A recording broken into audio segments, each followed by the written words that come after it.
বিলাসবহুল গাড়ি থেকে উদ্ধার চিতাবাঘের চামড়া, ধৃত দুই।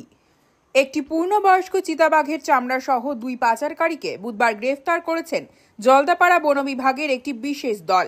সঙ্গে বাজেয়াপ্ত করা হয়েছে ওই চামড়া পাচারে ব্যবহৃত একটি বিলাসবহুল গাড়ি। গ্রেফতার হওয়া অভিযুক্তদের নাম দীপঙ্কর মণ্ডল ও তাপস বর্মন, দুজনেই কোচবিহার জেলার বাসিন্দা। ধৃতদের বৃহস্পতিবার আলিপুরদুয়ার জেলা আদালতে পেশ করে রিমান্ডের আবেদন জানাবে বন দপ্তর। আইনি বাধ্যবাধকতার কারণে এদিন বেশি তথ্য জানাতে রাজি হননি জলদাপাড়া বন বিভাগের ডিএফও প্রবীণ কাসওয়ান।